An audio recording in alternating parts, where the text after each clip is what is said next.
महात्मा ज्योतिबा फुले आधुनिक भारत के महामानव, सामाजिक समानता, महिला शिक्षा और मानव कल्याण के लिए अपना जीवन अर्पण करने वाले ज्योतिबा फुले जी का जन्म 11 अप्रैल सन 1827 को पुणे, महाराष्ट्र में हुआ था। साथियों, इतिहास में उनको एक दार्शनिक, एक विचारक और एक सामाजिक आंदोलन के कार्यकर्ता के तौर पर याद किया जाता है। उनकी पत्नी सावित्रीबाई फुले ने भारत देश में महिलाओं को शिक्षित करने में अग्रणी भूमिका निभाई है। 11 अप्रैल को महात्मा ज्योतिबा फुले जन्म जयंती के उपलक्ष्य में हम उनके जीवन संघर्ष को आपके बीच में लाने की कोशिश कर रहे हैं। साथियों, ज्योतिबा फुले का परिवार मूलतः सतारा का निवासी है। उनके पूर्वज सतारा में निवास करते थे, लेकिन ज्योतिबा फुले के माता पिता और उनके दादा पुणे में आकर बस गए और अपने पैतृक व्यवसाय फूल माला बनाने के कार्य को करते रहे। जब ज्योतिबा फुले की उम्र लगभग 1 वर्ष थी और उनकी माताजी का निधन हो जाता है। ऐसे में उस बालक की पालन पोषण की जिम्मेदारी उस परिवार पर और उनके पिता पर आ जाती है। बचपन से ही बिन माँ के इस बेटे का लालन पालन उनके परिवार के द्वारा बड़ी ही उम्मीदों के साथ, बड़े अरमानों के साथ किया गया। साथियों, उनके परिवार के द्वारा ज्योतिबा फुले का दाखिला एक अंग्रेजी स्कूल में करवा दिया जाता है और अंग्रेजी स्कूल में शिक्षा ग्रहण करते ही उन्होंने ये महसूस किया कि महिलाओं को भी शिक्षा लेने का उतना ही अधिकार है जितना कि पुरुषों को, और इस बात को सोचते हुए वो बड़े हो रहे थे और लगभग 13 वर्ष की आयु में सन 1840 में सावित्रीबाई फुले के साथ उनका विवाह हो जाता है।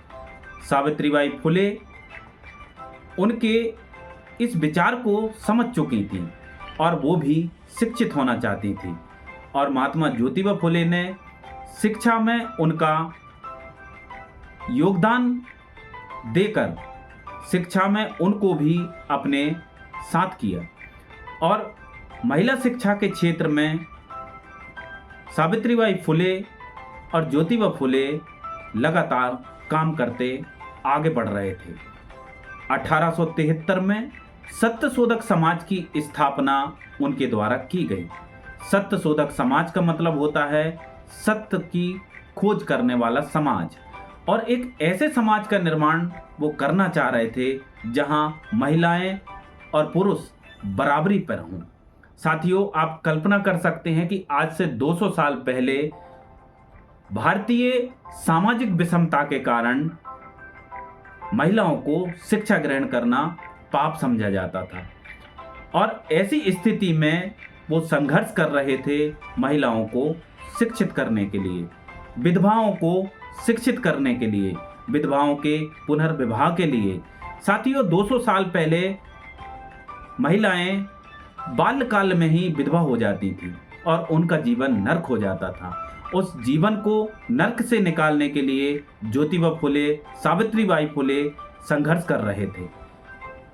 उन्होंने महाराष्ट्र के पुणे में सन 1848 में पहला बालिका विद्यालय खोला। सावित्रीबाई फुले जब गांव में, गलियों में बच्चियों को पढ़ाने के लिए निकलती थी, बालिकाओं को पढ़ाने के लिए निकलती थी, तो लोग उनके ऊपर कीचड़, पत्थर और गोबर फेंकते थे। ज्योतिबा फुले उनको समझाते थे कि तुम्हारा योगदान आज ये लोग नहीं समझ पाएंगे, लेकिन जिस दिन समझेंगे तो ये अपने आप पर बहुत पछताएंगे, बहुत अपने आप पर आत्मग्लानि महसूस करेंगे। इसलिए हमें अपने आंदोलन को आगे बढ़ाते रहना चाहिए।